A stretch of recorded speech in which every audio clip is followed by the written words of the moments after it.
की जय।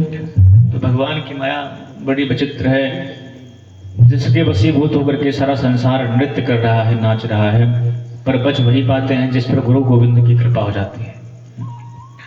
उसके बाद गोस्वामी जी ने मानस को लिखने कहते नाना पुराण निगमागम सम्मतम यद रामायणे निगदितम क्वचिदन्यतोऽपि स्वान्ता सुखाय तुलसी रघुनाथ गाथा भाषा निबंध मति मंजुल मातनोति।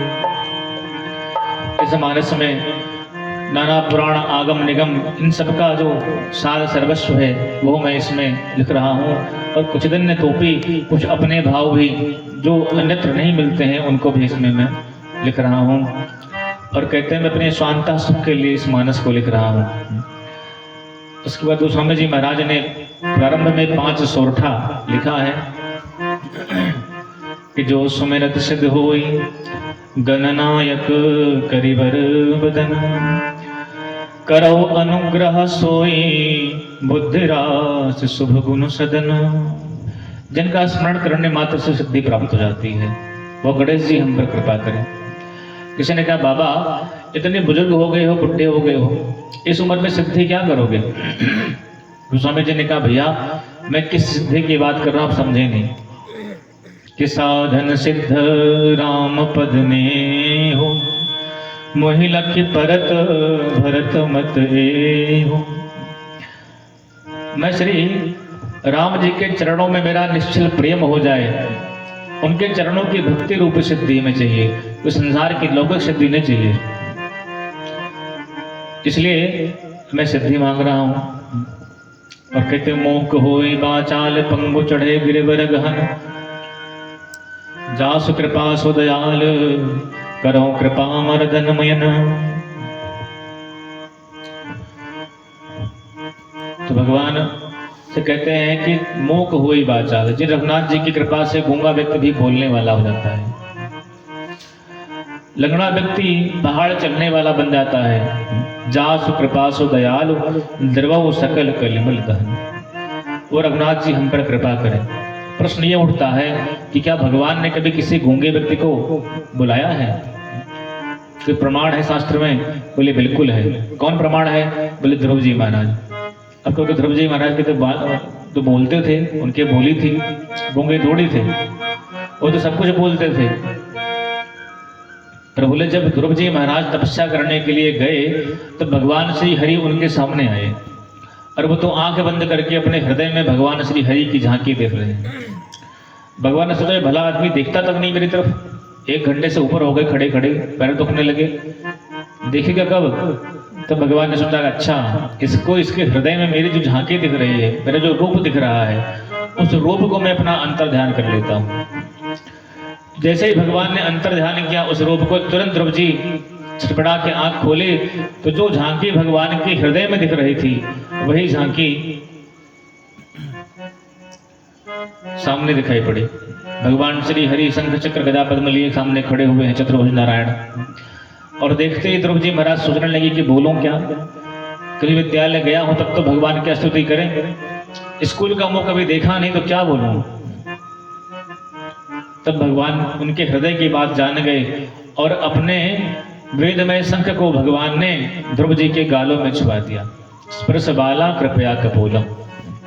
और जैसे ही ध्रुव जी के गाल में भगवान ने उस शंख को छुआया तो ध्रुव जी महाराज के हृदय में सारा वेद वेदांत कंठस्थ हो गया और बड़ी सुंदर स्तुति भगवान की गा चुके। योऽन्तः प्रविश्य मम वाचमिमां प्रसुप्तां संजीवयत्यखिल शक्तिधर सुधाम्ना। ध्रुव जी कहते हैं हे नारायण, आज आपने हमारे हृदय में वाणी का उत्पन्न कर दी प्रभु। जन्म जन्मांतर से सोई हुई वाणी आज मेरी जागृत कर दी।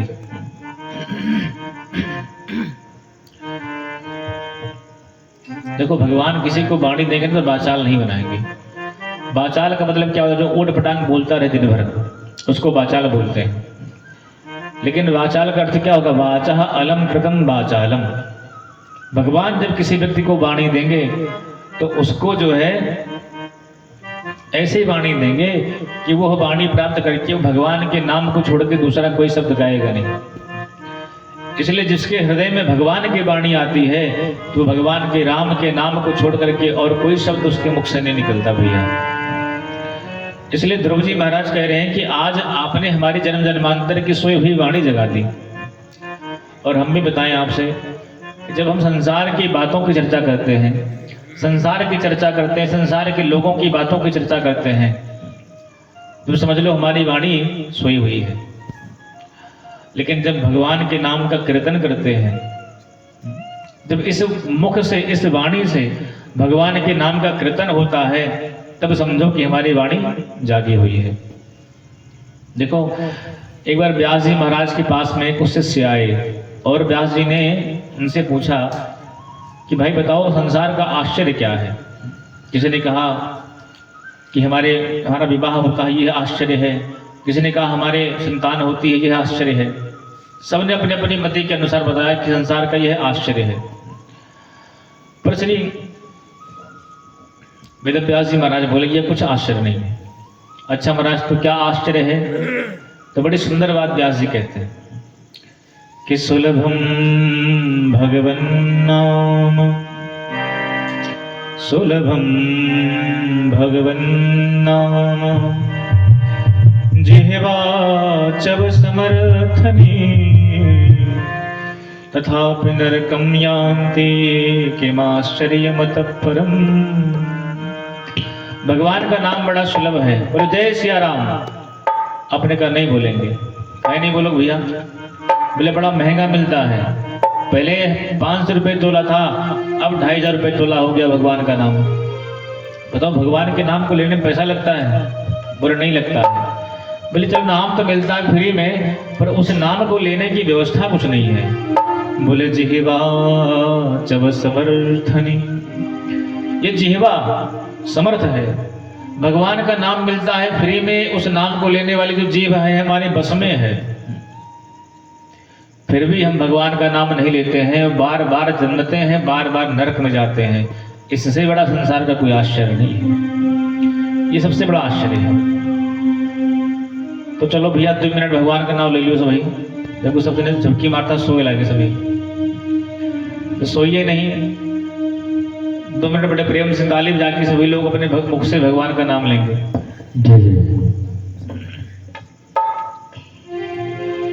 कि हरे रामा राम रामा हरे हरे, हरे रामा राम रामा हरे हरे, हरे रामा राम रामा हरे हरे, हरे रामा राम रामा हरे हरे, हरे रामा राम रामा हरे हरे, हरे। इस तरह से भगवान श्री गोस्वामी जी ने भगवान से कहते हैं वो भगवान जिनकी कृपा से गूंगा व्यक्ति बोलने वाला बन जाता है और लंगड़ा व्यक्ति पहाड़ चढ़ जाता है, वो प्रभु हम पर कृपा करें। फिर कहते हैं कि नील सरोरुह श्याम तरुण अरुण बारिज नयन, करहु सुमम उर्धाम सदा क्षीर सागर शयन। जो भगवान नील मणि के समान हैं, जो क्षीर सागर में शयन करते हैं, लक्ष्मी के पति हैं, वो भगवान नारायण हम पर कृपा करें। और कुंद इंदु समदेह उमार मन करुणा अयन, जाहि दीन पर नेहा करऊं कृपा मर्दन मयन। जो दीनों पर कृपा करने वाले हैं भगवान शंकर, उमा के रमन हैं, वो महादेव हम पर कृपा करें। इसके बाद गुरुदेव भगवान की वंदना करते हुए गोस्वामी जी कहते हैं ये बंदम गुरुपद कंज कृपा सिंधु नरोप हरि, महामोहतम पुंज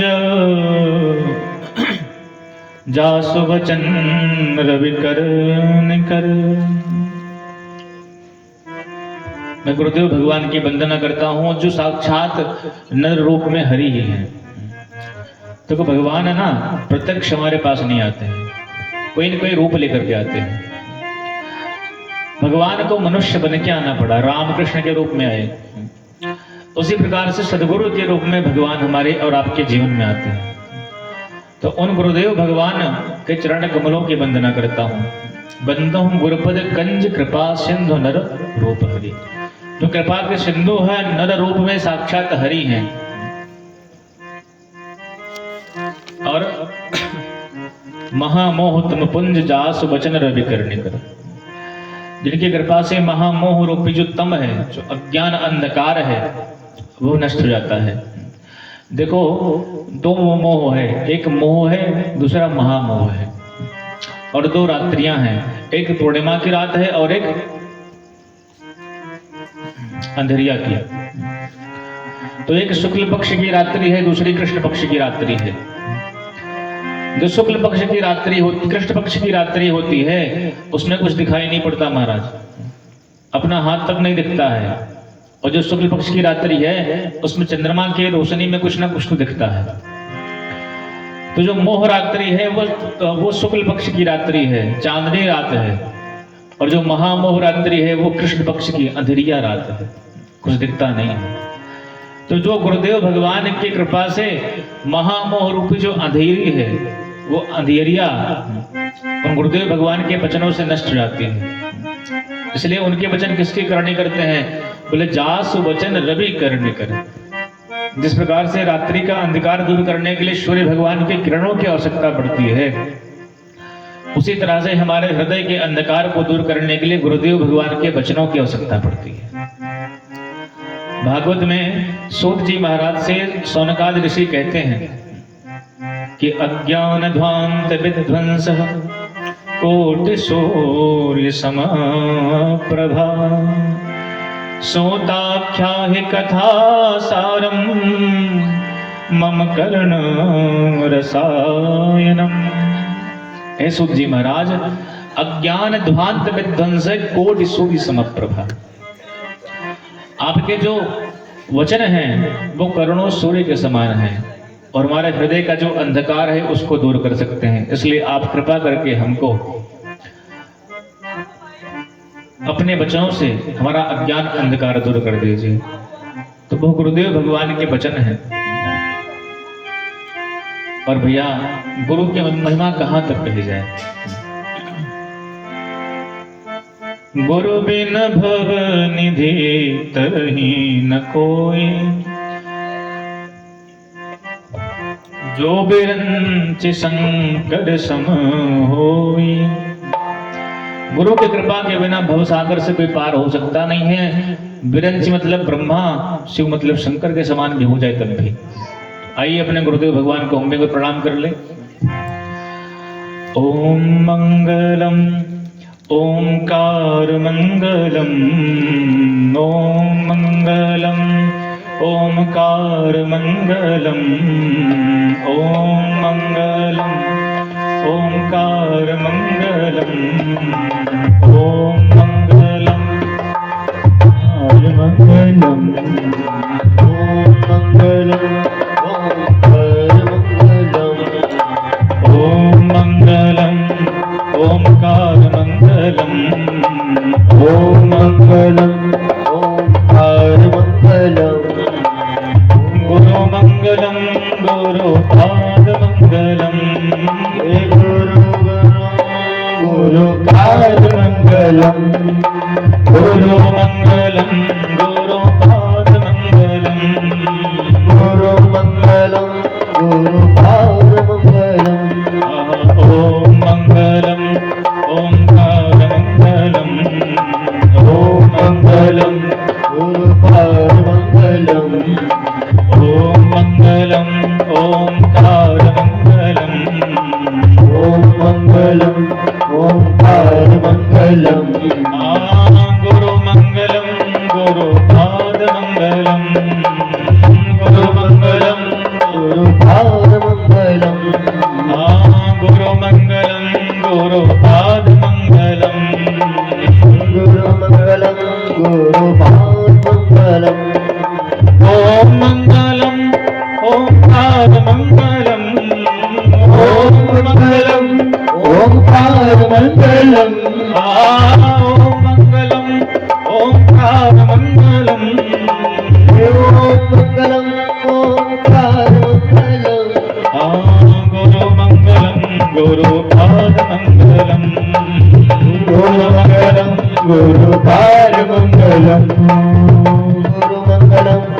गुरुपाद मंगलम। भैया कम से कम ताली बजाओ सभी भाई।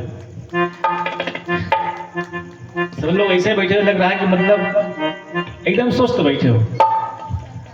अरे ठंडी चली गई है भैया, गर्मी होती है, कम से कम बजाओ ताली सही। ताली बजाओगे तभी नींद जाएगी, अगर ना बजाओगे तो भाई सोआ कर बैठ, झपका मारा कर बैठे बैठे। तो सभी लोग ताली ना गाओ कोई बात नहीं, कम से कम ताली बजाओ। ओम मंगलम ओंकार मंगलम, ओम मंगलम ओंकार मंगलम। गुरु मंगलम गुरुपाद मंगलम, गुरु मंगलम गुरुपाद मंगलम। गुरु मंगलम गुरुपाद मंगलम, गुरु मंगलम गुरुपाद मंगलम। ओम मंगलम ओंकार मंगलम, ओम मंगलम ओंकार मंगलम। गुरु मंगलम गुरुपाद मंगलम, गुरु मंगलम गुरुपाद मंगलम। गुरु मंगलम गुरुपाद मंगलम, ओम गुरु मंगलम गुरुपाद मंगलम। गुरु मंगलम गुरुपाद मंगलम, ओम गुरु मंगलम गुरुपाद मंगलम। गुरु मंगलम गुरुपाद मंगलम, ओम गुरु मंगलम गुरुपाद मंगलम। गुरु मंगलम गुरुपाद मंगलम। बोले गुरुदेव भगवान की जय हो। रामचरितमानस की जय हो। तो गुरुदेव भगवान की वंदना गोस्वामी जी ने करी। उसके बाद कहते हैं, ब्राह्मणों की वंदना करते हुए कहते हैं, बंदो महीसुर बंदो प्रथम महीसुर चरना, मोह जनित संशय सब हरना। मैं इस पृथ्वी के देवताओं ब्राह्मणों की वंदना करता हूँ, जो जीव के समस्त मोह जनित जो संशय हैं उनको हर लेते हैं। फिर संत और साधु की वंदना करते हुए कहते हैं कि मुद मंगल में संत समाजो, मुद मंगल में संत समाजो, मुद मंगल में संत समाजो। जो जग जंगम तीरथ राजो, तीरथ राजो। राम भक्ति जहाँ सुर सरी धारा, राम भगति जा सुर सरी सारा। राम भक्ति जहाँ सुर सरी धारा, राम भगति जा सुर सरी धारा। सरसाई ब्रह्मा विचार प्रचारा, सरसरी ब्रह्म प्रचार प्रचारा। आमोद मंगलमय संत समाजो, देव मंगलमय संत समाजो। आजो जग जंगम तीरथ राजो, जो जग बंदर धीरथ राजो। आजो जग जंगम तीरथ राजो, जो जग बंदर धीरथ राजो। गोस्वामी जी कहते हैं, मैं संतों के चरित्र को, साधु चरित्र को, साधु चरित्र शुभ चरित्र के पास हूं। जिन संतों का चरित्र निष्कपट होता है, जिनके हृदय में भगवान श्री राम के ज्ञान का प्रकाश रहता है, जिनके हृदय में गुण तंतु सद्गुणों का भंडार रहता है, ऐसे संतों का मैं प्रणाम करता हूँ। जैसे कपास रुई जो होता है, खुद कष्ट सह करके दूसरों के जो गुप्तांग हैं उनको ढकता है, उसी तरह से जो साधु व्यक्ति होगा वह स्वयं कष्ट सह करके आपको सुखी करेगा, आपको सुख देगा। एक बार क्या हुआ कि एक लंगड़ा व्यक्ति, एक चोर, उसने देखा कि एक महात्मा जी के पास में बड़ा सुंदर घोड़ा है और इस घोड़े की आवश्यकता इन महात्मा जी को कुछ नहीं है। घोड़ा हम चोरों, हम डकैतों के पास होना चाहिए ताकि चोरी करके भागने में आसानी हो। तो कैसे इस घोड़े को चुराया जाए? अब रास्ते में खड़ा हो गया, लंगड़े का रोल बना लिया। महात्मा जी से कहा, बाबा बड़ी दिक्कत हो रही, क्या बताऊं, मुझे फला गांव तक जाना है, यदि आप कृपा करो तो मुझे इस घोड़े पर बिठा करके उस गांव तक छोड़ दो। महात्मा को दया आ गई उस लंगड़े व्यक्ति को देख करके। उन्होंने कहा, बिल्कुल बच्चा, तो घोड़े में जब किसी व्यक्ति को बिठाते हैं तो पहले उसको बिठाना पड़ता है, फिर खुद बैठना पड़ता है। तो महात्मा जी ने पहले उस लंगड़े व्यक्ति को बिठाया और जैसे ही बिठाया उस लंगड़े व्यक्ति ने तुरंत चाबुक मारा और घोड़ा ये कि वो 9 तो 11 हो गया। अब महात्मा जी उसके पीछे भागे। महात्मा जी, उसको लगा कि शायद घोड़ा पकड़ने दौड़ रहे हैं। महात्मा जी ने कहा, देख भैया, तुझे घोड़ा लेके जाना है तो तू घोड़ा लेके प्रेम से जा, कोई बात नहीं है। पर जब तुझसे कोई व्यक्ति यह पूछे कि तूने ये घोड़ा पाया कैसे, तो किसी से ये मत कहना कि मैंने एक संत से लंगड़े व्यक्ति का नाटक बना करके इस घोड़े को लिया है। नहीं तो आज के बाद कोई व्यक्ति किसी लंगड़े इंसान पर भरोसा नहीं करेगा। जो दूसरे के दुर्गुणों को छुपावे वो संत है महाराज। इसलिए उन संतों की वंदना करी है गोस्वामी जी महाराज ने। देखो कैसे पहचाने कि असली संत कौन है, क्योंकि आज कलयुग में कालनेमी बन के बहुत घूम रहे हैं। कालनेमी का रूप ना करके बहुत सारे लोग घूम रहे हैं, दिखते तो संत हैं पर वास्तव में अंदर से राक्षस हैं। तो कैसे पहचाने कि संत कौन है और असंत कौन है? बोले भाई देखो, लक्षण देखो। जिसके व्यक्ति ये लक्षण, जिसके पास ये लक्षण दिखे वो संत, और जिसके पास ये लक्षण ना दिखे वो असंत। भगवान कपिल माता विभूति से कहते हैं कि मैया संतों के 5 लक्षण हैं। कौन कौन से हैं?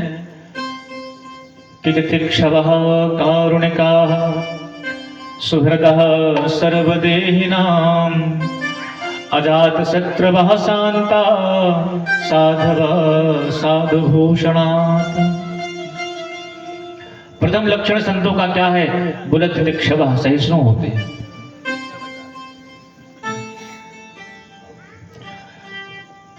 संतों में इतनी सहिष्णुता होती है जितना किसी के अंदर नहीं होती।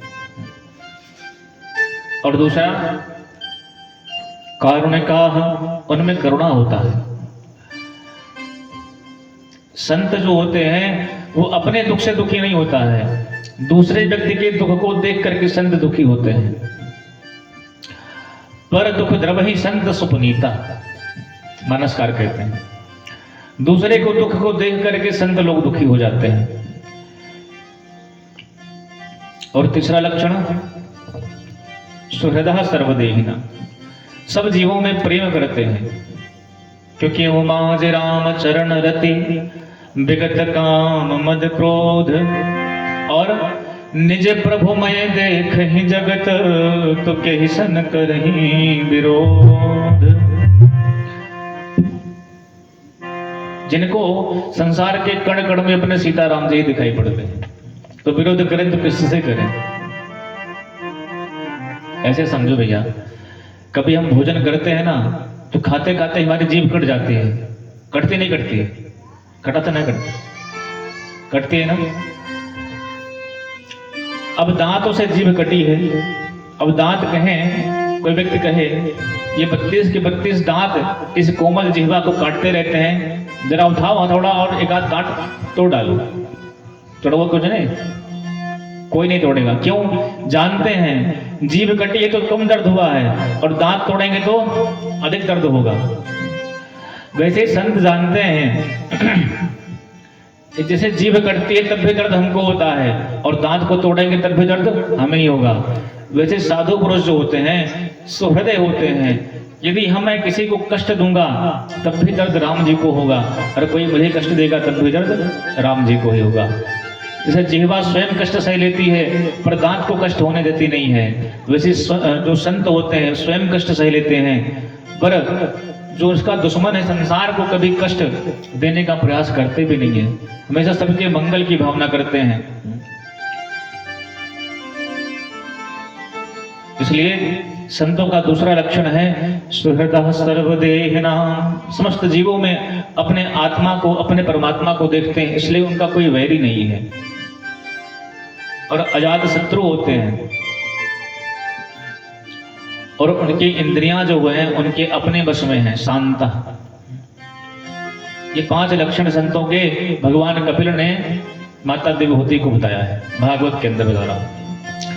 लेकिन भैया हमारी कलियुगी बुद्धि में इतनी सामर्थ्य कहाँ कि हम ये 5 लक्षण संतों में खोज पाएं। हम तो एक एक क्षण पे हमारी इच्छाएं, हमारी कामनाएं, हमारी बुद्धि, हमारी श्रद्धा बदलती रहती है। आज कोई व्यक्ति कहे कि महाराज जी बड़ी अच्छी कथा कह रहे हैं, कल कोई व्यक्ति कहे अरे मारो कुछ नहीं कहते, हाँ सही कह रहे हो, तो आज श्रद्धा भाई, कल किसी ने बुराई मेरी कर दी, श्रद्धा खत्म हो गई। तो इतनी हल्की श्रद्धा आज की कलयुग के व्यक्ति की हो गई है, तो करें क्या? बोले एक चीज कर लो, अपना ऐसा स्वभाव बना लो, संसार में कोई असंत है ही नहीं, कोई बुरा व्यक्ति है ही नहीं। मनुष्य से लेकर के चींटी तक हर व्यक्ति संत है। बोले महाराज अगर मेरा दुश्मन कभी हुआ और उसको तो मैंने संत मान लिया तब? बोले भले मानने दुश्मन को, संत मानने दुश्मन को, खुद का दुश्मन तुमको अपना दुश्मन माने पर तुम मत मानो। क्यों ना माने? बोले इसलिए ना मानो क्योंकि उसके अंदर भी तो राम जी हैं। जो जीव है, जो रम रहा है, जो परमात्मा है, उसके अंदर भी तो हैं। वो सोचे ना सोचे उसकी अपनी इच्छा है, पर हम बुरा सोच करके उसके प्रति अपनी भावना दूषित क्यों करें? जैसे हर एक क्षण में, कण कण में परमात्मा का वास है, वैसे ही भगवान के संतों का कण कण में वास है। यदि उस कण कण में उन परमात्मा को देखना प्रारंभ कर देंगे तो सच मानना, व्यासपीठ से कह रहा हूं, झूठ नहीं बोल रहा, आपको एक दिन उसी कण कण में परमात्मा का दर्शन भी हो जाएगा। क्योंकि संत कौन है? संत भगवान के पुत्र हैं। और मैं अपने मनवा की बात नहीं कर, भागवत में यमलार्जुन के वृक्ष भगवान से कह रहे हैं कि हे प्रभु ऐसा निगाह, ऐसी नजर दो हमें कि सर्वत्र आपके संतों का दर्शन हो। कि वाणी गुणानुकथने श्रवणो कथायाम हस्तौ च कर्म सुमनस्तव पादयोर्नः स्मृत्या शिरस्तव निवास जगत प्रणामे दृष्टि शताम दर्शने स्तु भवत्तनूनाम। हे नारायण, आप ऐसी कृपा करो कि वाणी गुणानुकथने, मेरी वाणी आपके ही गुणों को गावे प्रभु। और श्रवणों कथाया, कान आपके कथा का श्रवण करें। हस्तौ च कर्म सुमनस्तव पादयोर्न, अपने इन हाथों से आपके चरण कमलों की सेवा करें रघुनाथ जी। स्मृत्या शिरस्तव निवास जगत प्रणामे, इस संसार में, संसार को आपका स्वरूप मान करके, सारे संसार को आपका स्वरूप मान करके इसको प्रणाम करूं। और रघुनाथ जी सबसे बड़ी बात क्या कि इस नेत्र में ऐसी सामर्थ्य आ जाए कि जहां भी देखूं वहां आपके संत दिखाई पड़े, आपके भक्त दिखाई पड़े। तनु शब्द का जो प्रयोग है संस्कृत में, तनु शब्द का प्रयोग पुत्र के लिए किया जाता है। और जितने साधु महात्मा है सब भगवान के पुत्र हैं। इसलिए भगवान का पक्का एड्रेस, कहीं कोई पूछे कि भगवान का पूरा पक्का एड्रेस कौन सा है, एक बार नारद जी ने पूछा भगवान से कि प्रभु कलियुग के भक्त कह रहे हैं कि भगवान से पूछो भगवान का एड्रेस कौन सा है। भगवान वैकुंठ में रहते हैं, साकेत में रहते हैं, कि क्षीर सागर में रहते हैं, कहाँ रहते हैं? भगवान ने कहा नोट करो, आज मैं तुमको अपना गुप्त एड्रेस बता रहा हूँ। आधार कार्ड, मेरा आधार कार्ड नोट करो, नंबर पता सहित कि हम कहाँ रहते हैं। बोले बताओ सरकार। भगवान नारद जी से कहते हुए कहते हैं कि ना हम बसामि वैकुंठे योगीन हृदयेन च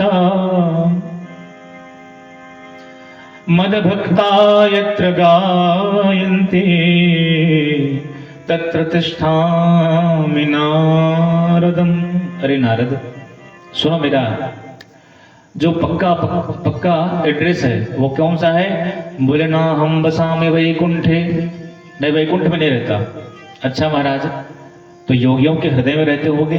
बोले योगी न हृदय न चा, योगियों के हृदय में भी नहीं रहता हूं, तो कहाँ रहते हो? बोले मद भक्ता यत्र गायन्ते तत्र तिष्ठामि नारदम, मेरे भक्त लोग जहां पर बैठ करके मेरे नाम का गुणगान वाद करते हैं, मैं वहीं रहता हूं। अब सच मानना 9 दिन तक भगवान यहां पर रहेंगे। जहां राम कथा होती है वहां सारे तीर्थ, सारे पुराण, उपनिषद, सारे देवता वो सब आकर के भगवान की कथा में कथा सुनते हैं। इसलिए भगवान का नाम जहां कीर्तन होता है वहीं भगवान के भक्त आकर के बैठते हैं।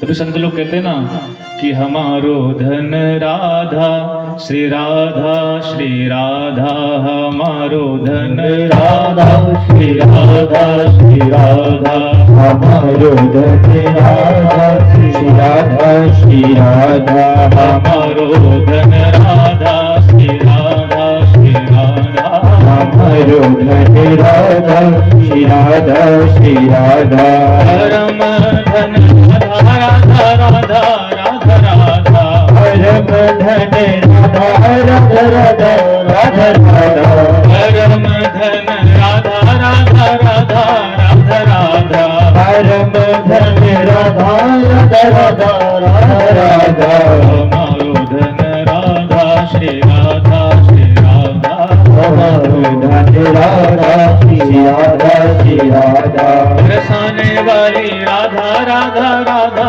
राधा राधा बरसाने वाली राधा राधा राधा राधा बरसाने वाली राधा राधा राधा राधा राधा बरसाने वाली राधा, श्री राधा राधा राधा हमारो धन राधा श्री राधा, श्री राधा हमारो धन राधा, श्री राधा, श्री राधा मोहन की प्यारी राधा राधा राधा राधा राधा मोहन की प्यारी राधा राधा राधा राधा राधा मोहन की प्यारी राधा राधा राधा राधा राधा मोहन की प्यारी राधा राधा राधा राधा राधा भगवान दुलारी राधा श्री राधा, श्री राधा श्री राधा, श्री राधा, श्री राधा हमारो धन राधा श्री राधा, श्री राधा हमारे मन राधा, श्री राधा,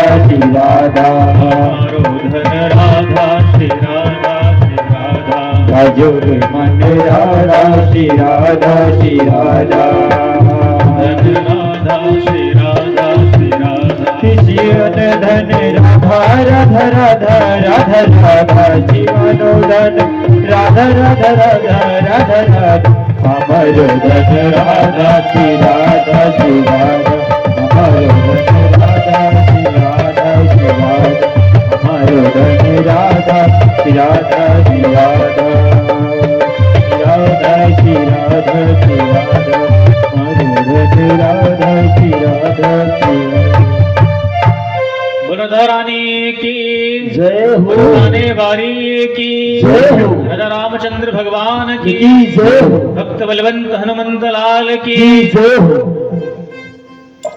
तो भैया जहां भगवान के नाम का कीर्तन होता है भगवान वहीं उपस्थित रहते हैं और कहते हैं राम भगति जहां सुर सरे धारा राम भगति जहाँ सुर सरि भरा राम भगति जहां सुर सरे धारा राम भगति जहाँ सुर सरि भरा सरसई ब्रह्म विचार प्रचारा सरसाई ब्रह्मा विचार प्रचारा सरसई ब्रह्म विचार प्रचारा सरसाई ब्रह्मा विचार प्रचारा। तो संत समाज रूपी प्रयागराज में राम भगत जहाँ सुर सरिधारा, राम भक्ति रूपी गंगा जी उपस्थित हैं और सरसई ब्रह्म विचार प्रचारा। ब्रह्म का जो विचार है वही सरस्वती जी हैं। और विध निषेध में कलिमल हरणी, कर्म कथा अभिनंदनी भरणी। यह करना है, यह नहीं करना है। तो जो विधि और निषेध की जो करनी है वो कौन है? वो सूर्य कन्या श्री यमुना जी हैं। और प्रयागराज की जो त्रिवेणी है वहां आप गए होंगे तो गंगा यमुना सरस्वती तीनों दिखाई पड़ती हैं। वैसे संतों के समाज में भी गंगा, यमुना और सरस्वती तीनों रहती हैं। तो राम की भक्ति रूपी गंगा है और ज्ञान रूपी सरस्वती है और कर्म रूपी जो धारा श्री यमुना मैया वह है। प्रयागराज में एक वृक्ष है जिसको बोलते हैं अक्षय वट। अक्षय वट का वृक्ष है प्रयागराज में, आप लोग गए होंगे, देखा होगा। वैसे ही संतों के समाज में अक्षय वट क्या है? बोले विश्वास का प्रतीक है। संतों के समाज में विश्वास रूपी अक्षय वट उपस्थित है। बट विश्वास अचल निज धर्मा, तीरथ राज समाज सुकर्मा। तो संत समाज में ये जो अक्षय वट है ये विश्वास का प्रतीक है। देखो गंगा, यमुना, सरस्वती इन तीनों का लक्ष्य क्या है?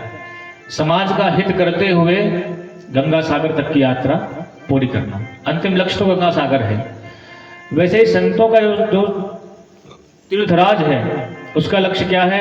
बोले समाज का हित करते हुए अंतिम लक्ष्य भगवान के चरण है। जैसे नदियां, गंगा का अंतिम लक्ष्य गंगा सागर है, वैसे ही संतों का अंतिम लक्ष्य भगवान है। ऐसे संतों की महिमा श्री गोस्वामी जी ने गाई है और बड़े प्रेम से कहते हैं कि जो इन संतों के संग में लग जाते हैं उनका भी कल्याण हो ही जाता है। इसलिए मेरे गुरुदेव भगवान बड़ा सुंदर पद गाते हुए कहते हैं कि संतन के संग लाग रे, जय जय, हाँ संतन के संग लाग रे, तेरे अच्छे बने। संतन के संग लाग रे, तेरी अच्छी बनेगी। संतन के संग लाग रे, तेरी अच्छी बनेगी। संतन के संग लाग रे, तेरी अच्छी बनेगी। अच्छी बनेगी तेरी बिगड़ी बनेगी। अच्छी बनेगी तेरी बिगड़ी बनेगी। अच्छी बनेगी तेरी बिगड़ी बनेगी। अच्छी बनेगी तेरी बिगड़ी बनेगी। कोई तेरो बड़ भाग रे, कोई तेरो बड़ भाग रे, तेरी अच्छी बनेगी। संतन के संग लाग रे, तेरी अच्छी बनेगी। संतन के संग लाग रे, तेरे अच्छे बनेगी। संतन के संग लाग रे, तेरी अच्छी बनेगी। अच्छी तेरी बिगड़ी बनेगी। किसकी बिगड़ी है बताओ पहले? सबकी बनी है, बिगड़ी तो किसी की नहीं ना। पर लौकिक दृष्टि से किसी की नहीं बिगड़ी है, पर आध्यात्मिक दृष्टि से सबकी बिगड़ी है। हमारी बिगड़ी है, सबकी बिगड़ी है। क्या बिगड़ी है? बोले पुनरपि जननम पुनरपि मरणम, पुनरपि जननी जठरे शयनम।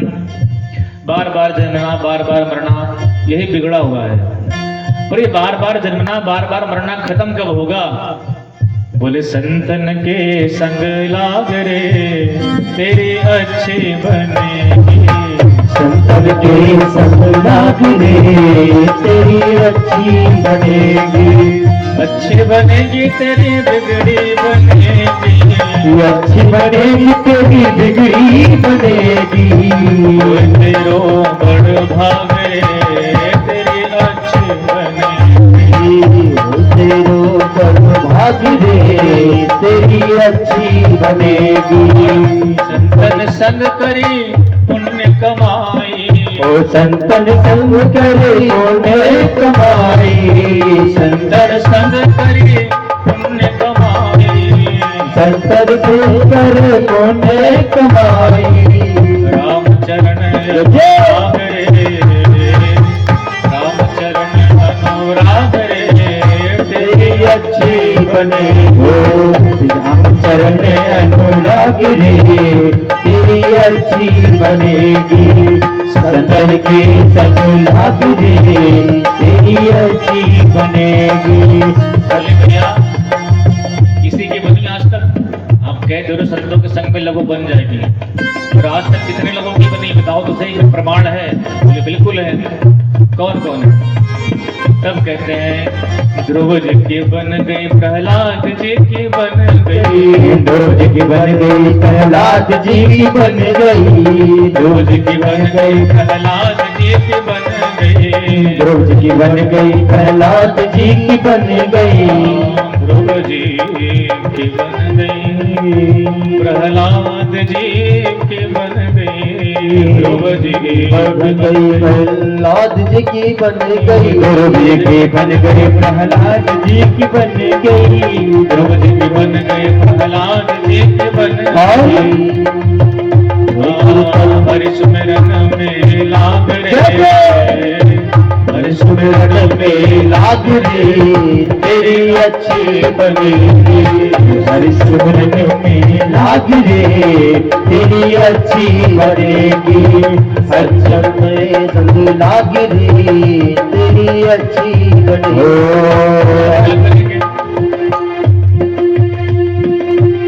आकाश से तो है हंस करेंगे, कागज से तो है हंस करेंगे, कागज से तो है हंस करेंगे, कागज से तो है हंस करेंगे। देखो भैया एक हंस का जोड़ा, ऐसा हुआ कि एक हंस का जोड़ा और वो कौवों के झुंड में मिल गया। अब कौवों के झुंड में जब मिल गया तो कौवों के समान बोलने लगा, कौवों के समान काऊ काऊ करे, और उन्हीं के संग में रहे।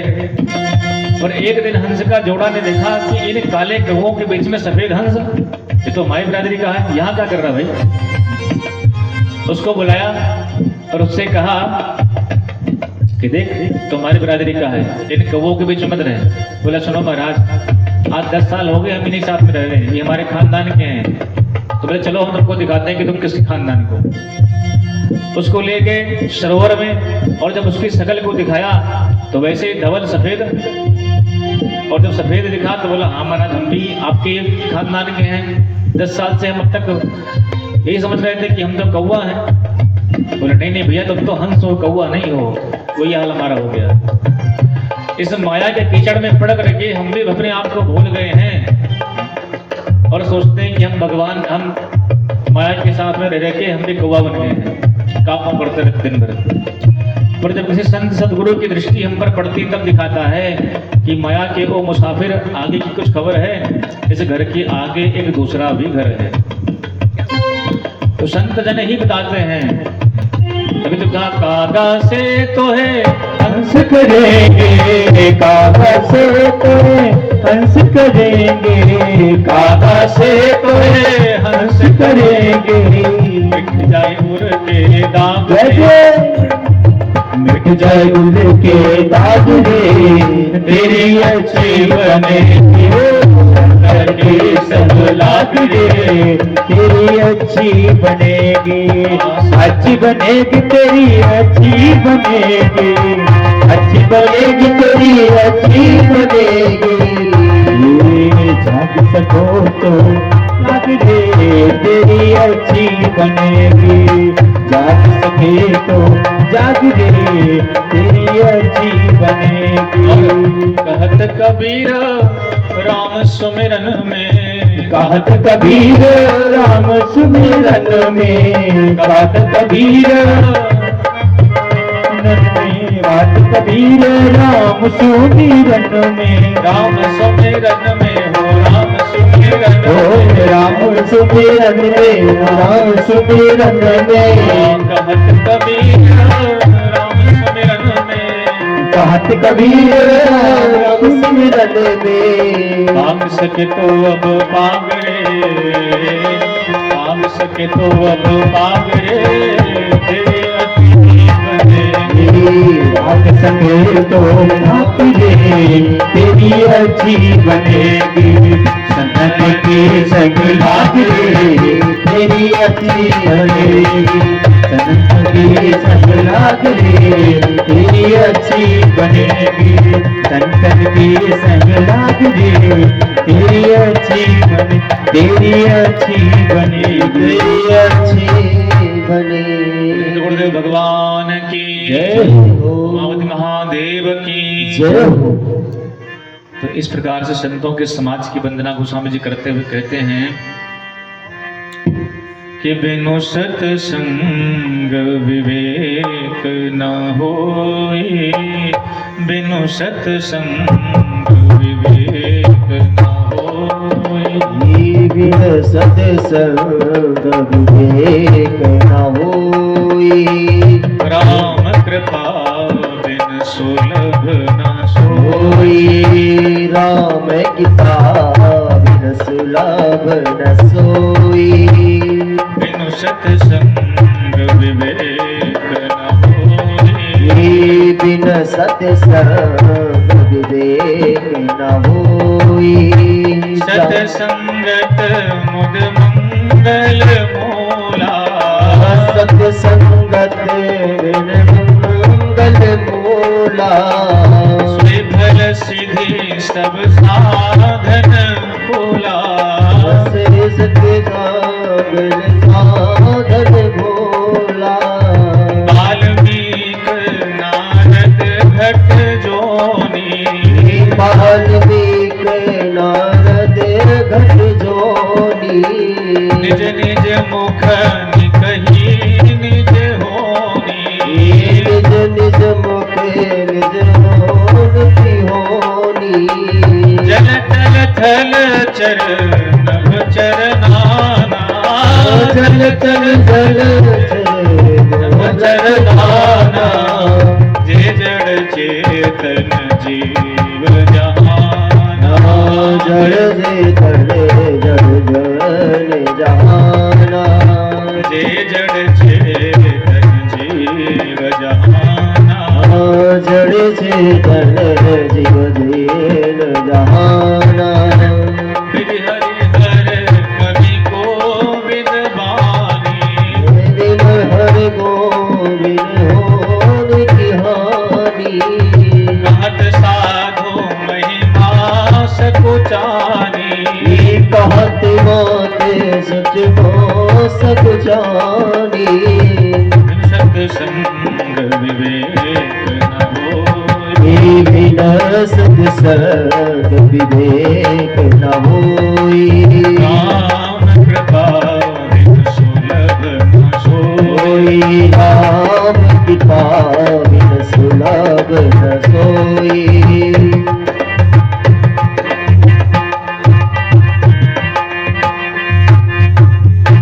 सीतारामचंद्र भगवान की जय हो।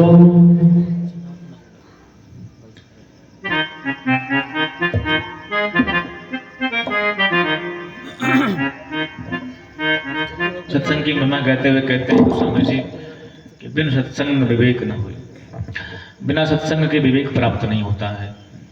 संसार में हर व्यक्ति को कोई न कोई विषय का, किसी न किसी वस्तु का तो विवेक हर व्यक्ति को है, लेकिन अपने कल्याण का विवेक तो सत्संग में ही प्राप्त होता है भैया। कि यहाँ जो कुछ भी है सब मिथ्या है, वास्तविकता में सच तो भगवान का नाम, भगवान की कथा है। धन कमाने का विवेक, समाज में व्यवहार कमाने का विवेक स्कूलों में, समाज में प्राप्त हो सकता है, पर इस मनुष्य शरीर से, इस आवागमन से मुक्ति पाने का विवेक, अपने धर्म, अपने कर्म को जानने का विवेक तो भगवान की कथा में ही प्राप्त होता है और कहीं नहीं मिलता है। इसलिए सत्संग से ही विवेक प्राप्त होता है। और ये जितने भी साधन हैं ये सब फूल हैं, पर मूल तो भगवान, मूल तो सत्संग है। सब सिद्धि मुद मंगल में संत समाज, सत्संगत मुद मंगल मूला, सोई फल सिद्धि सब साधन फूला। सत्संग की प्राप्ति ही सिद्धि है, बाकी सब फूल के समान है। जैसे यश ने आज के 3 महीने कथा हमसे बुक करी थी, महाराज जी हमारी पुणे बाहर में कथा चल रही थी गीता मंदिर पर, तब इन्होंने मुझसे कहा कि कथा आपसे सुननी है। हमने कहा ठीक है सुनाएंगे भैया। 10 मार्च की डेट आज की रखी इन्होंने। तो उस इस सत्संग रूपी फल को प्राप्त करने के लिए जितना साधन इन्होंने किया, जितना परिश्रम इन्होंने किया, वो सारा परिश्रम क्या है? बोले वो सब फूल है। वो सारा परिश्रम फूल था, और वह फूल जब फलीभूत हो गया तो आज वो फूल कथा के रूप में आपके सामने प्रकट हो गया। इसलिए जितना भी साधन है वो सब फूल के समान है। भगवान की कथा की प्राप्ति फल है भैया। हम कमाते हैं, खाते हैं, पीते हैं, बहुत कुछ करते हैं, पर जब तक भगवान की कथा ना हो मिल जाए तब तक सब फूल के समान है। जिस दिन भगवान का नाम मिल गया, जिस दिन भगवान की कथा मिल गई, तो समझो वो सब क्या हो गया। आज हमारे जीवन की तपस्या का फल प्राप्त हो गया। जिस 3 महीनों से इन्होंने जो तपस्या करी, इतने दौड़ धूप करके बेचारे जब भी करते थे मेरे पास घंटी करेंगे, गुरु जी आज ये सामान इकट्ठा कर लिया, आज ये सामान इकट्ठा कर लिया। एक एक चीज को बताते रहे, आज हमने इतना कर लिया, आज हमने इतना कर लिया। हमने कहा ठीक है भैया, कहीं रहो, सब परेशान न हो। तो हर वस्तु धीरे धीरे होती है। 3 महीने से जो किया हुआ इनका तप था, जो परिश्रम था, आज वो कथा के रूप में फलीभूत हो गया। सत्संग प्राप्त करने के जो साधन करते हो सब फल हैं, पर फूल हैं, पर फल तो भगवान की कथा है। और इस सत्संग की महिमा नारद जी ने और वाल्मीकि जी ने, और यहाँ तक कि श्री कुंभज ऋषि ने अपने मुख से स्तोत्र गाया हुआ है कि एक घड़ी आधी घड़ी आधी में पुण्याध, पर तुलसी संगत साधु की कटे कोटि अपराध। एक क्षण मात्र के सत्संग की भी तुलना, अभी 7वें या 8वें दिन कथा आएगी। लंकिनी को जब भगवान हनुमान जी महाराज मुष्टि प्रहार करते हैं, मुका मारते हैं, तो क्या कहती है कि तात स्वर्ग अपवर्ग सुख धरिय तुला एक अंग, पर तूल न ताहि सकल मिली जो सुख लव सत्संग। लव सत्संग की बराबरी भी स्वर्ग और अपवर्ग के सुख नहीं कर सकते। लव में सत्संग क्या होता है? ये हमारी पलकें जो झुकती रहती हैं, उठने और झुकने में जितना समय लगता है, इतने क्षण का सत्संग भी मनुष्य के जीवन में परिवर्तन कर सकता है। इतने क्षण के सत्संग की तुलना स्वर्ग और अपवर्ग नहीं कर सकते हैं। ऐसी महिमा इस कथा की है भैया। इसलिए कहीं भी कथा हो जरूर सुनने जाओ। कब कौन से व्यास की कौन सी कथा, भगवान की कौन से शब्द हमारे हृदय में लग जाए और हमारा जीवन परिवर्तित हो जाए, बदल जाए।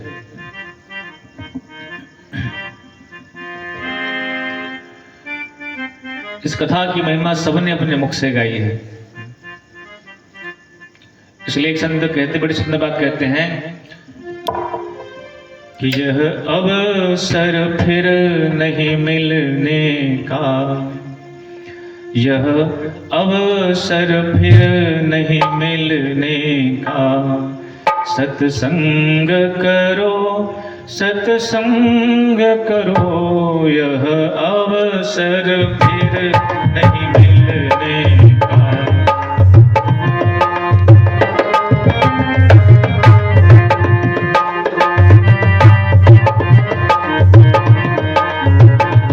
यह वक्त नहीं है डुलने का, सत्संग करो सत्संग करो, यह अवसर फिर नहीं मिलने का, सत्संग करो सत्संग करो, यह अवसर फिर नहीं मिलने का, सत्संग करो सत्संग करो।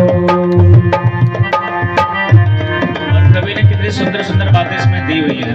तो कहता है कि चाहे सारी दुनिया ठुकरावे, चाहे सारी दुनिया ठुकरावे, चाहे धन संपत्ति सब लुट जावे, चाहे धन संपत्ति सब लुट जाए, चाहे थाली लोटा बिक जावे, चाहे थाली लोटा बिक जावे, लेकिन सत्संग करो सत्संग करो सत्संग करो सत्संग करो यह अवसर फिर नहीं मिलने का अवसर फिर नहीं मिलने का सत्संग करो सत्संग करो चाहे तन में अधिक बीमारी हो चाहे तन में अधिक बीमारी हो प्रतिकूल चले नर नारी हो प्रतिकूल चले नर नारी हो आए नहीं बात हमारी हो नहीं आवे बात हमारी हो सत्संग करो सत्संग करो सत्संग करो सत्संग करो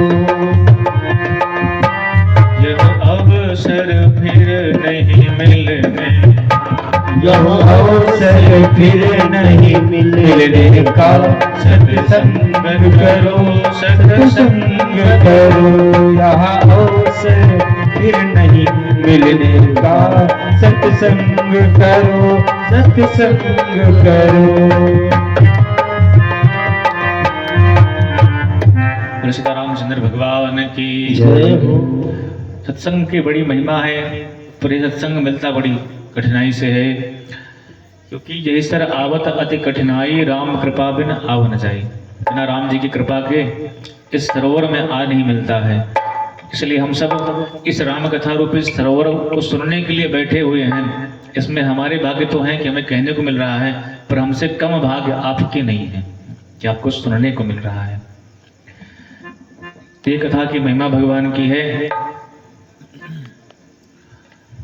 फिर गोस्वामी जी ने खलों की वंदना करी है कि बहुरी बंदी खल गन सत्य भाए बहुरी बंदी खल गन सत्य भाए बहुरे गंध फल अति सत भाए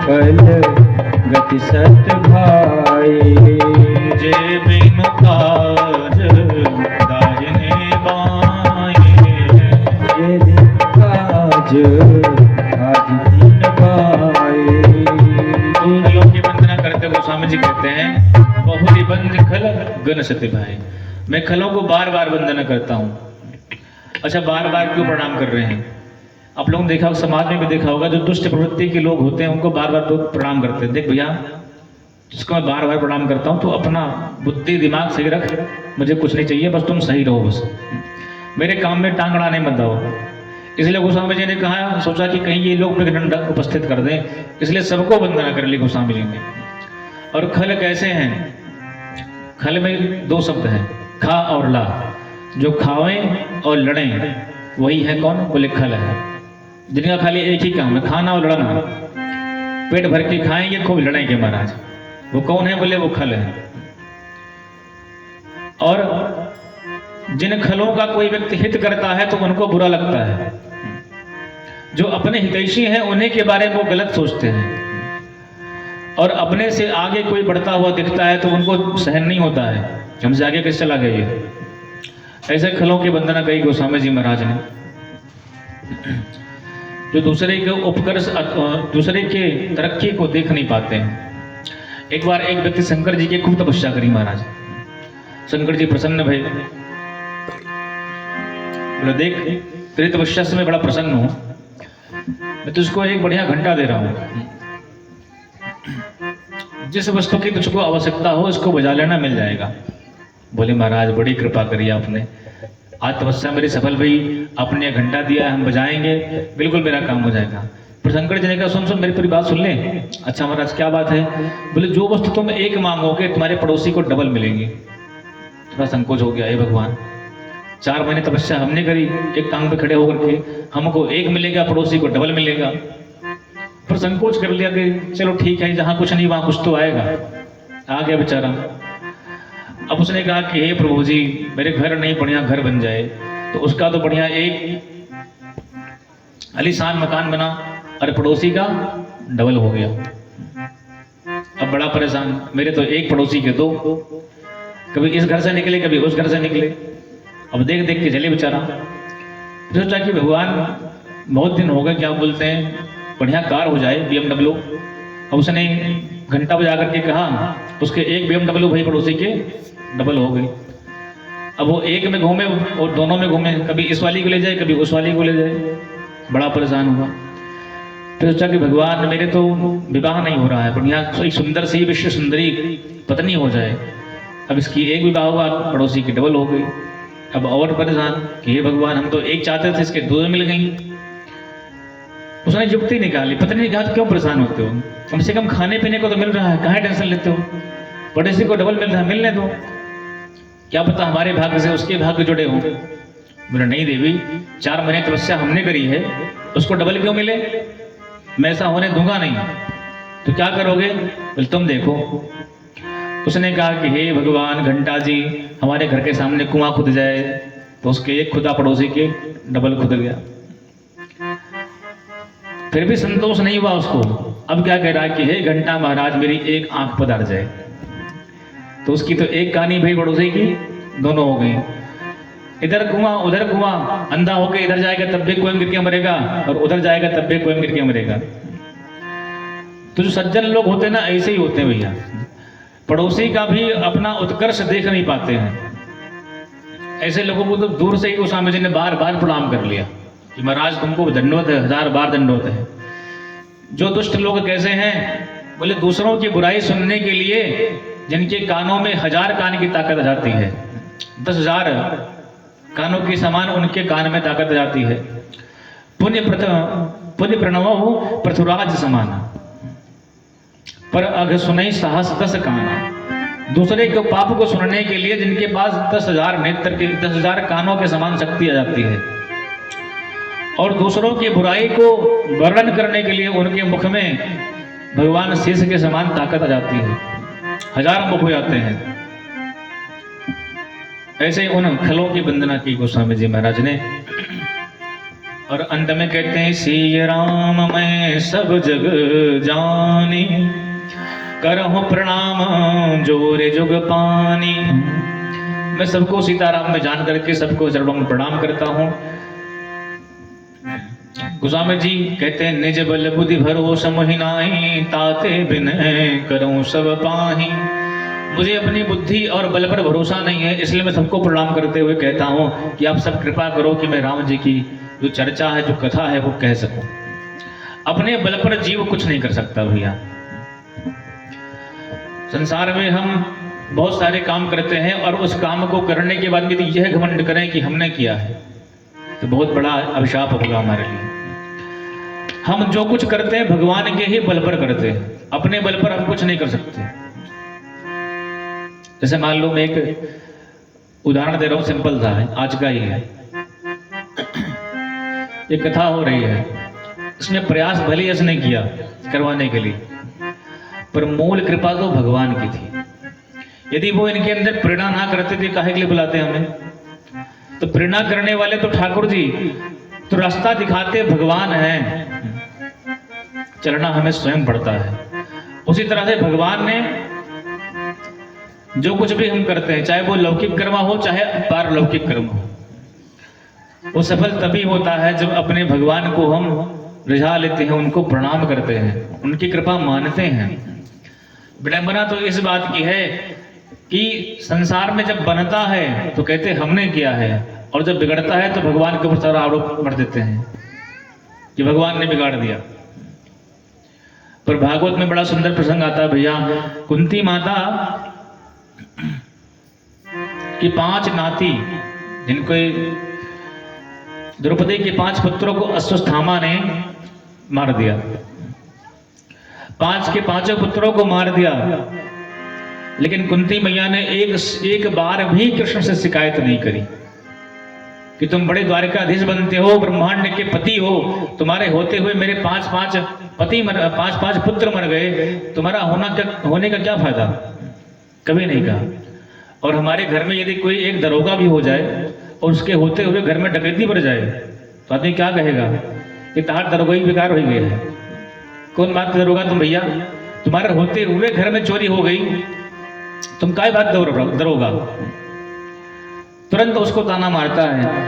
पर द्रौपदी के 5 पुत्रों को अश्वत्थामा ने मार दिया, पर कभी द्रौपदी ने कृष्ण से शिकायत नहीं करी और कभी कुंती ने भगवान श्री कृष्ण से शिकायत नहीं करी। क्यों नहीं की?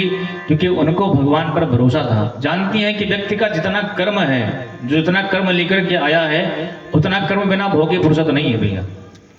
जीवन मृत्यु का ठेकेदार माता पिता नहीं होते हैं, यमराज होते हैं। जितना जिसका समय जब पूरा हो जाता है तो व्यक्ति निकल लेता है। और आज के टाइम में जब कुछ बनता है तो कहते हैं हमारी वजह से बना, और जब बिगड़ता है तो कहते हैं भगवान की वजह से बिगड़ा। आज पांडवों का बिगड़ा है तो भगवान को कोई धुतकार नहीं रहा, भगवान को कोई ताना नहीं मार रहा है, फिर भी कहते हैं केशव आपकी कृपा है। और जब वही पांडव राज तिलक पर बैठ जाते हैं तब भी सारे पांडव लोग कहते हैं कि हे कन्हैया तुम्हारी कृपा है। सुख में भी भगवान की कृपा का अनुभव हो और दुख में भी भगवान की कृपा का अनुभव हो तो समझो हम भगवान के भक्त हैं। पर सुख में ही भगवान को खूब घंटी हिलाएं, खूब पूजा करें, और दुख आते ही भगवान माला भी रख दें, भगवान को देखना तक बंद कर दें, तो काहे बात के भक्त। अनुकूल परिस्थिति आई तो भगवान के चरणों से लग गए, और प्रतिकूल परिस्थिति आई तो भगवान को छोड़ दिया। भक्त तो तब हैं, सुख आए तब भी राम जी से प्रेम हो, दुख आए तब भी राम जी से प्रेम हो। इसलिए गोस्वामी जी कहते हैं मुझे अपनी बुद्धि बल पर भरोसा नहीं है, इसलिए सबसे प्रणाम कर रहा हूं, सब कृपा करो कि मैं राम जी के चरित्र को लिख सकूं, कुछ कह सकूं। क्योंकि एक ऐसी कथा है, बोले मंगल करनि कलिमल हरनि तुलसी कथा रघुनाथ की। ये मंगल करने वाली कथा भगवान की है। उसके बाद भगवान शिव माता पार्वती को प्रणाम करते हुए कहते हैं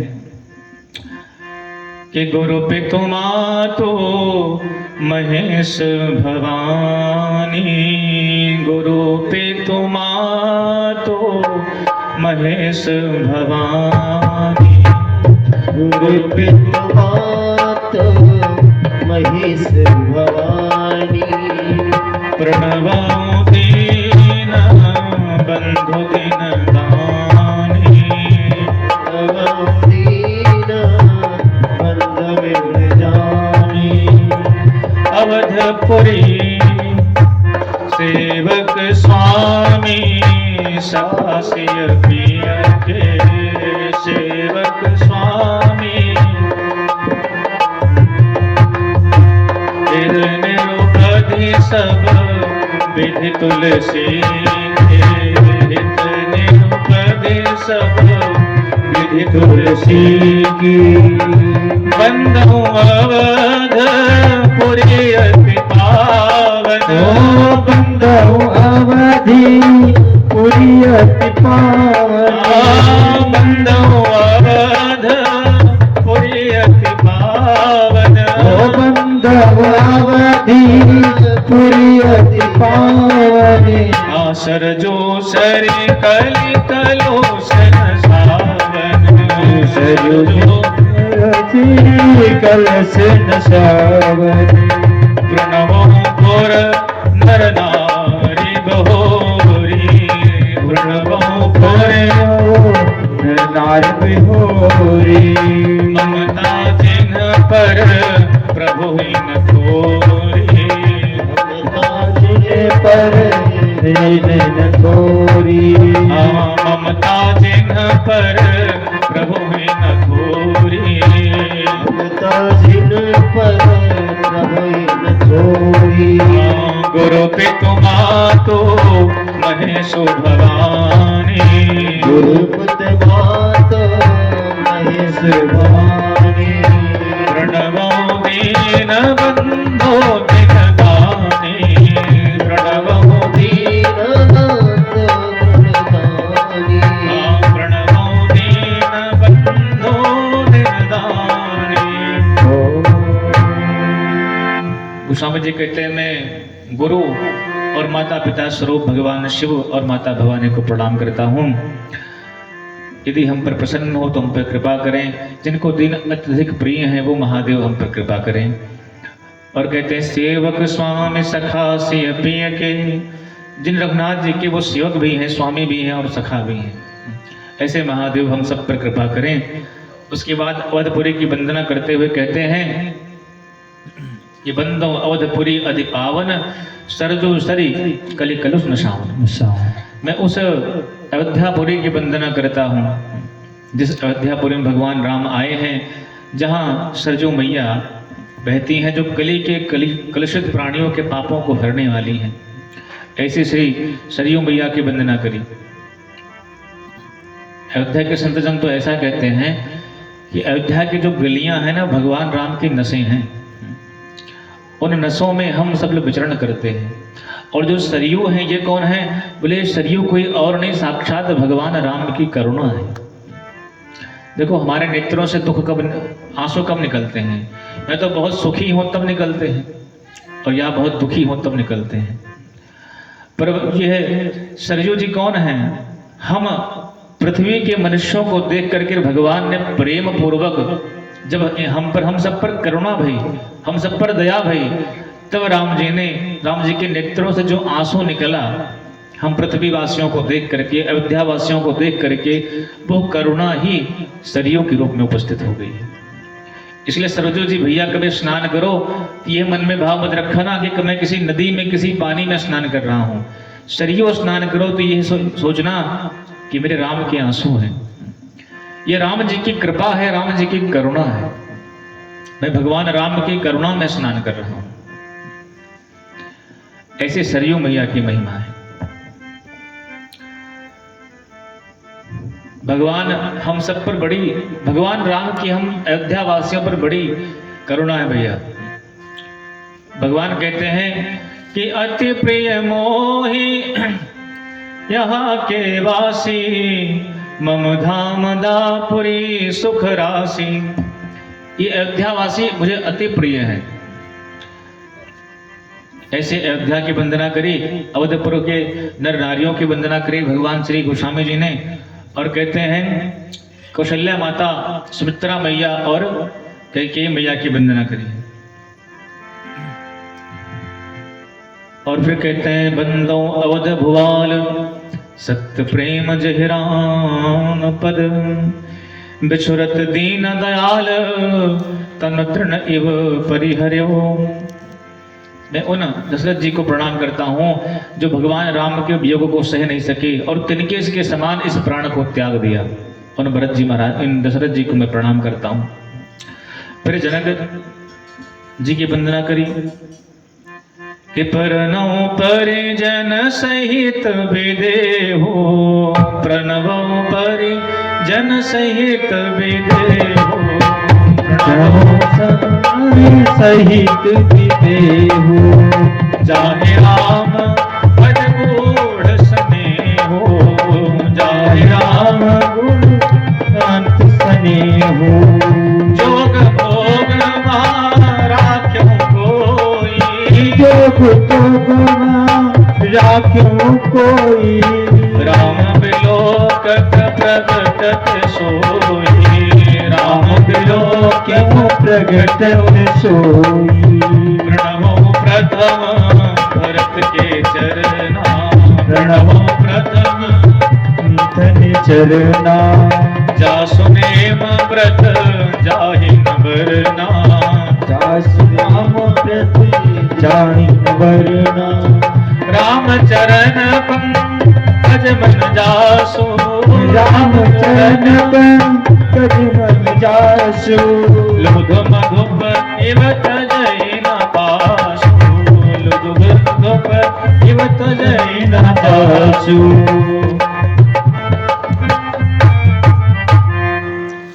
कहते हैं भैया कि प्रणवो परिजन सहित विदेहो।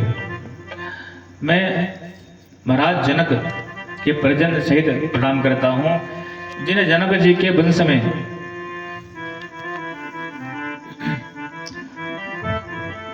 श्री जानकी जी का प्रादुर्भाव हुआ है। उन जनक जी के वंश की वंदना करता हूं, जिन जनक जी का राम जी के चरणों में गूढ़ प्रेम है। और भगवान देखो, जनक वंशी जो है ना, ये ब्रह्म ज्ञानी है महाराज। इस शरीर को सुंदर, संसार के सौंदर्य को मिथ्या मानते हैं, लेकिन जब भगवान राम को देखा तो देखते ही वो प्रकट हो गया, जो कूढ़ प्रेम था राम जी के चरणों में। जोग भोग महाराजों हुई, उन्होंने अपने योग को भोग में छुपा कर रखा हुआ था, लेकिन जैसे ही राम जी को देखा तैसे वो जो योग था वो प्रकट हो गया। ऐसे जनक जी को प्रणाम किया है। फिर भरत जी के चरणों प्रणाम करते हुए कहते हैं, बंदो प्रथम भरत के चरण जा सुनेम व्रत जाहि न बरना। जिनका नियम व्रत का कोई वर्णन कर नहीं सकता है, भरत जी महाराज के। लक्ष्मण जी की वंदना करी है, शत्रुघ्न जी की वंदना करी, और फिर हनुमंत लाल की वंदना करते हुए कहते हैं कि महावीर बिनबो हनुमाना, महावीर बिनबो हनुमाना, महावीर बिनबो हनुमाना।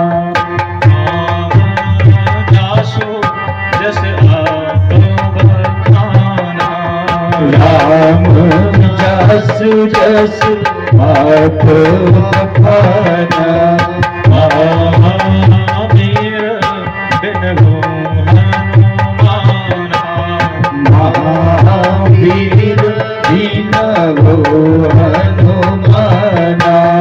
राम जसु जस आप बखाना। गोस्वामी जी ने बजरंग बली की वंदना करी। देखो, हम भगवान के गुण गाएं ये तो शोभा है, पर भगवान हमारा गुण गाएं तो इसमें हमारी भगवान की महिमा है। इसलिए राम जास जस आप बखाना। जिन बजरंग बली की महिमा, जिन बजरंग बली की जो महिमा है वो राम जी ने अपने मुख से स्वतंत्र गाया है। आइए हम भी हनुमान जी को वंदना कर लें। अच्छा, हनुमानगढ़ अयोध्या गए नहीं गए उसके लोग गाओ ना, तो कितनी बढ़िया शान है बजरंग बली की। राजा बन के बैठे हुए महाराज के बजरंग बली की शान बड़ी, जय बजरंग बली की शान बड़ी, अति सुंदर है हनुमान गढ़ी। बजरंग बली की शान बड़ी, अति सुंदर है हनुमान गढ़ी। बजरंग बली की शान बड़ी, अति सुंदर है हनुमान गढ़ी। बजरंग बली की बली अति सुंदर है हनुमान गढ़ी। बजरंग बली की शान बड़ी, अति सुंदर है हनुमान गढ़ी।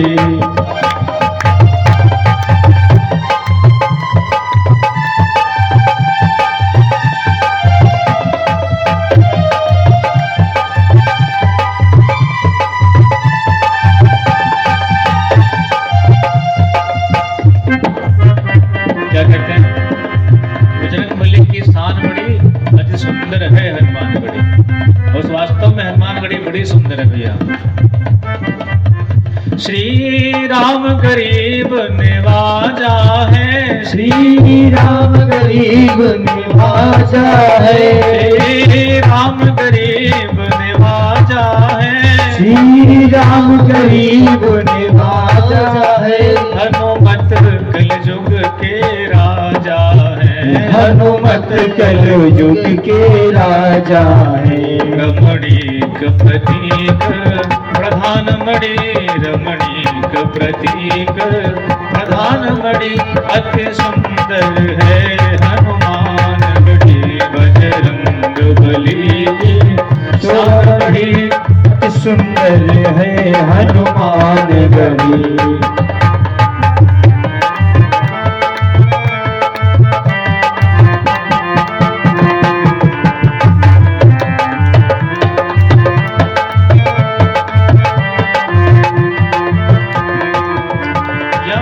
संत हजारों वास किए, यहाँ संत हजारों वास किए, यहाँ संत हजारों वास वास किए, यहाँ संत हजारों वास किए। श्री राम नाम की आस लिए, श्री राम नाम की आस लिए। प्रतिमा सिंदूरी रत्न जड़ी, प्रतिमा सिंदूरी रत्न जड़ित अति सुंदर है हनुमान गढ़ी, बजरंग बली के सावड़ी।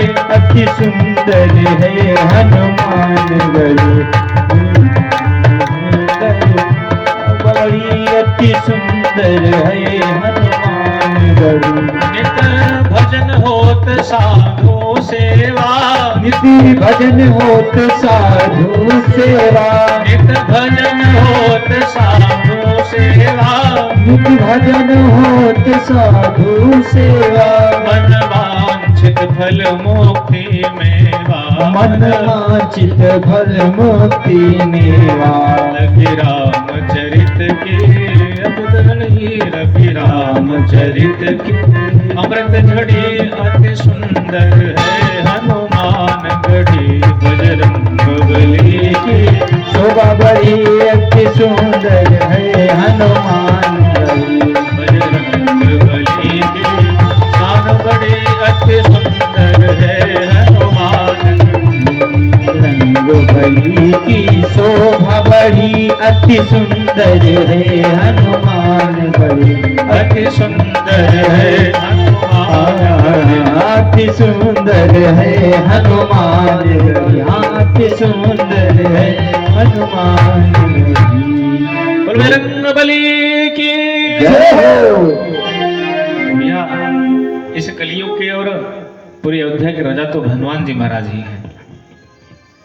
इसके बाद श्री जानकी जी की वंदना करी है, राम जी की वंदना करी है, फिर भगवान राम के नाम की वंदना करी गोस्वामी जी महाराज ने कि बंदहु नाम राम रघुवर को, बंदहु नाम राम रघुवर को। एक कृशानु भानु हिम कर को, वेद नाम नाम हिम कर को।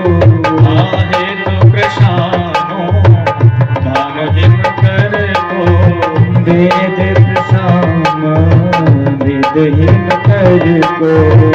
महिमा जासो जान गन राओ, महिमा दासु जान हिम राओ। महिमा जासो जान गन राओ, महिमा जासु जान हिम राओ। प्रथम पूजियत नाम प्रभाओ, प्रथम पूजियत नाम प्रभाओ। प्रथम पूजियत नाम प्रभाओ, प्रथम पूजे नाम प्रभाओ। किते बंदो नाम राम रघुवर। राम जी के नाम की वंदना करते हुए गोस्वामी जी कहते हैं कि जिन भगवान राम का नाम हेतु कृषानु भानु हिम कर को, जिन राम जी का जो नाम है वो अग्नि, सूर्य और चंद्रमा का बीज है। राम जो रकार शब्द है वो अग्नि का बीज है, राम में जो आ है वो सूर्य का बीज है, और जो माँ है वो चंद्रमा का बीज है। ऐसे भगवान राम का जो नाम है, बंधो नाम राम हिम रघुवर को, हेतु प्रशान भानु हिम कर को। देखो भैया इस कलयुग में न तो जप सत्य है न तप सत्य है, भगवान का एक नाम सत्य है। यही कलिकर्म न धर्म न साधन दूजा, जोग जग जप तप व्रत पूजा। राम ही सुमरिय गाइये राम ही, संतत सुनिए राम गुण ग्राम ही।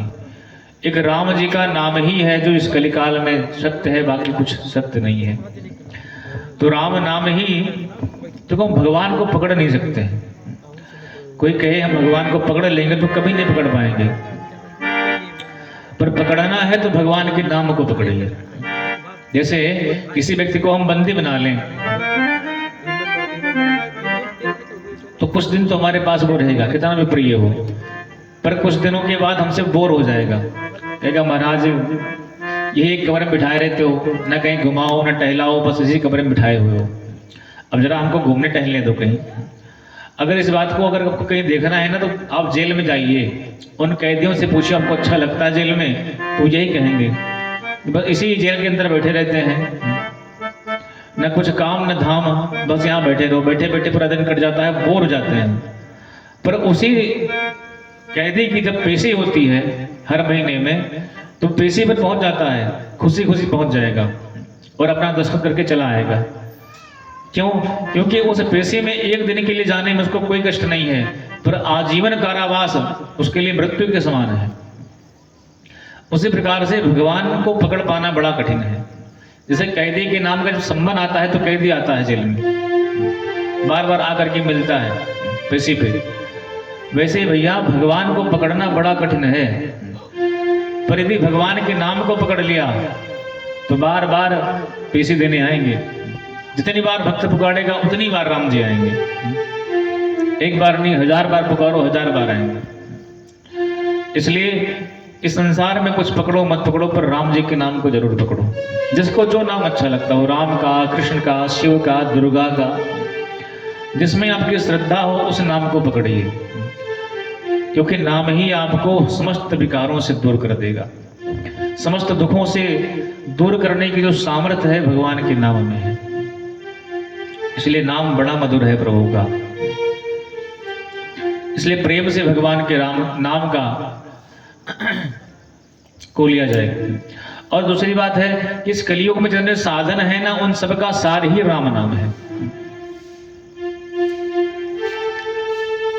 जैसे भगवान राम को लंका पर जाने के लिए अपने नाम का सहारा लेना पड़ा। पत्थर पर राम नाम लिखा, तब समुद्र पर तराया, तब उस पार गए। तो किसको प्राप्त करने के लिए गए? बोले भक्ति रूपी सीता को। सीता कौन है? बोले भक्ति है। राम कौन है? बोले राम अखंड एक सीतावर। राम जी ज्ञान स्वरूप है, सीता जी भक्ति स्वरूप है। समुद्र क्या है? बोले समुद्र ही संसार सागर है। तो जब राम रूपी ब्रह्म को, राम रूपी ज्ञान को, सीता रूपी भक्ति को प्राप्त करने के लिए अपने नाम का आश्रय लेना पड़ा, तो हम और आप किस खेत की मूली हैं? हमें भी राम के नाम का आश्रय लेना ही पड़ेगा संसार सागर से तरने के लिए, उस भक्ति को प्राप्त करने के लिए। इसलिए राम के ही नाम का आश्रय हर स्थिति में लेना चाहिए। एक संत ने बड़ा सुंदर गाया है, आज की कथा बहुत लंबा नहीं, बस राम नाम वंदना तक ही करके यहीं पर छोड़ देंगे, फिर आरती प्रसाद इस एक संत के भाव को सुन लें, उसके बाद आरती करवाएंगे, फिर प्रसाद आप लोग ग्रहण करके अपने घर के लिए प्रस्थान कीजिएगा। और कल से जो है भगवान शिव का चरित्र प्रारंभ होगा। परसों मेरे महादेव का बढ़िया धूमधाम से भूत प्रेतों के साथ में उनका विवाह करवाएंगे, बारात में जाएंगे सब उनके लोग। और माता पार्वती का, भगवान शंकर का बड़ा सुंदर मंगल विवाह महोत्सव हम लोग परसों मनाएंगे, मतलब 12 तारीख को।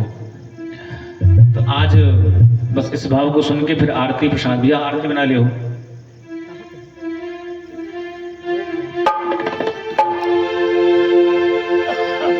कि राम नाम जीवन में बना लो आधार।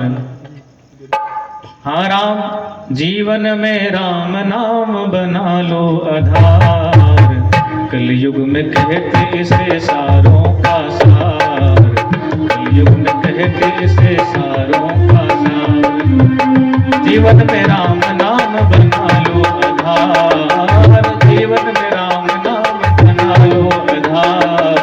कलयुग में कहते इसे सारों का सार, कलयुग में कहते इसे सारों का सार।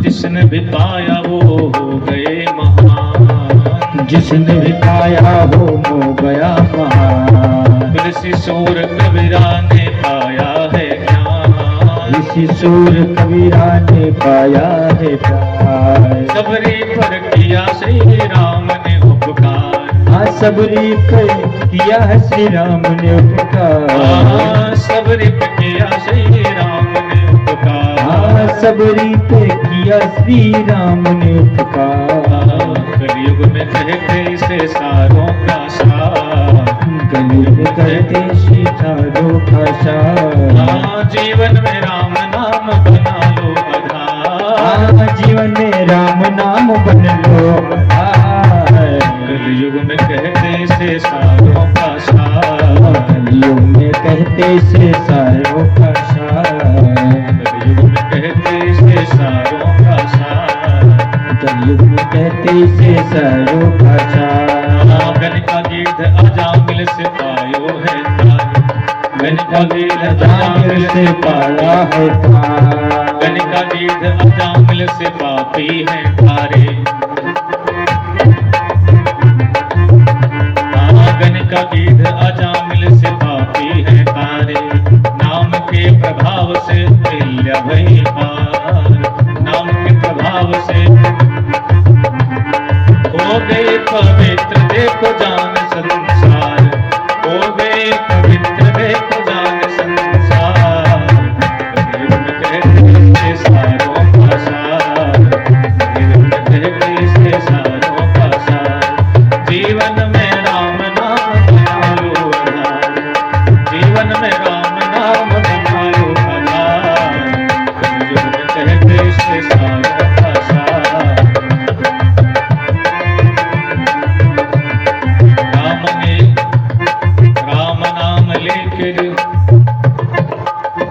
राम नाम लेके खोले लंका के वार, राम नाम लेके भोले लंका के पार। पवन पुत्र पल भर में लंका दे जार, पवन पुत्र लंका दे जार। वाहन तर गए, वाहन तक तर गए समुद्र की कगार, वाहन तक तर गए समुद्र की कगार। कलयुग में कहते इसे सारों का सार, इसे सारों का सार। राम नाम जीवन में बना लो आधार, राम नाम जीवन में बना लो आधार। कलयुग में कहते इसे सारों का सार, कहते से सारों का सार।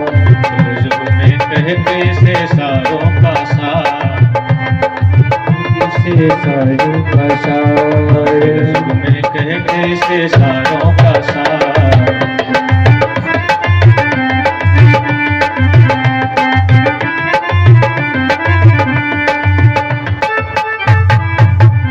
बोलो श्री रामचंद्र की। तो भैया भगवान को पकड़ना बड़ा कठिन है, पर भगवान के नाम को पकड़ के रखेंगे तो हर तरह से हमारा मंगल ही मंगल होगा, क्योंकि भगवान का नाम ही मंगल है। मंगलाय तनो हरि, भगवान का नाम मंगल, भगवान का हृदय मंगल, भगवान का तन मंगल। तो जो मंगल के धाम है, मंगल भवन अमंगल हारी, जो मंगलों के भवन है, अमंगल को हरने वाले हैं, और मंगल स्वरूप भगवान राम के नाम को हम स्मरण करेंगे, लेंगे तो हर तरह से हमारा चारों दिशाओं में हमारा कल्याण ही कल्याण होगा। ऐसा भगवान राम का पवित्र नाम है। देखो भगवान राम ने एक अहिल्या को तारा, एक अहिल्या, पत्थर पड़ी अहिल्या को तार दिया, पर भगवान के नाम ने कितनों की खलों की मति को दुरुस्त कर दिया, सुधार दिया। भगवान राम ने पत्थर पर राम नाम लिखा और बंदर भालू से पार हो गए, लेकिन भगवान के नाम को लेकर के कितने लोग भवसागर तर गए, उसकी कोई गणना नहीं है। इसलिए इस कलयुग में जब तक सब कुछ है, लेकिन भगवान के नाम और भगवान की कथा के समान कोई न तो जप है न कोई तप है। जो लोग दीक्षित हैं अपने गुरु से, अगर उनकी माला आपके पास में है, कथा सुनने बैठते हैं तो 9 दिवस पर्यंत माला जपते हुए कथा सुनिए, आपकी माला सिद्ध हो जाएगी। संसार में इतना कोई साधन नहीं है। कहते योग करो मन कंट्रोल हो जाएगा, मन शांत हो जाएगा, मन एकाग्र हो जाएगा। पर सच बताएं तो भगवान के नाम को लेने से और भगवान की कथा को सुनने से सरल साधन मन को बस में करने का कोई साधन है ही नहीं। ये मन इतना भागता है बंदर के समान। यह मन कंट्रोल तभी होगा जब इसको भगवान के नाम के भगवान की कथा सुनाएंगे। देखो हम जन्म से लेकर के अब तक हमने केवल संसार की बातें सुनी, तो इस मन पर संसार चढ़ा हुआ है, संसार ही घूमता रहता है। पर अब यदि भगवान की कथा इस मन को सुनाएंगे, इस हृदय को सुनाएंगे, इन कानों से भगवान की कथा सुनेंगे, सुनते सुनते सुनते सुनते जो संसार का विष हृदय में भरा हुआ है वो सब निकल जाएगा और भगवान की कथा रूपी अमृत जब हृदय में भर जाएगा तो मन अपने आप एकाग्र हो जाएगा। तो संसार का कोई भी वस्तु, कोई भी संबंध, कोई भी पदार्थ आपको ऐसे भी प्रिय नहीं लगेगा। फिर आपकी इच्छा होगी यार कहाँ फंस गए। एक क्षण के लिए भी राम नाम यदि मुख से निकलना बंद हो गया लगेगा प्राण निकल जाएंगे। इसलिए पहले कथा सुनो खूब भैया। यदि मन को बस में करना है तो पहले कथा खूब प्रेम से सुनो, जितना सुन सकते हो उतना सुनो।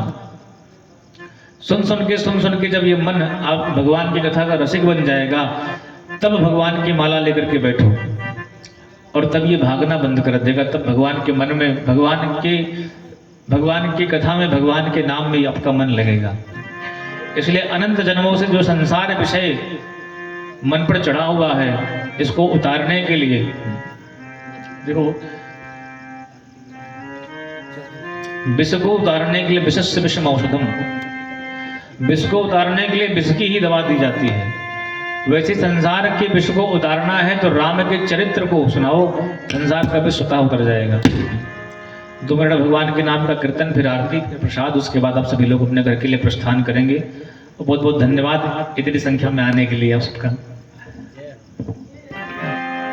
श्री राधे। जय सिया राम, जय जय सिया राम, जय सिया राम, जय जय सिया राम, जय सिया राम, जय जय सिया राम, जय सिया राम, जय जय सिया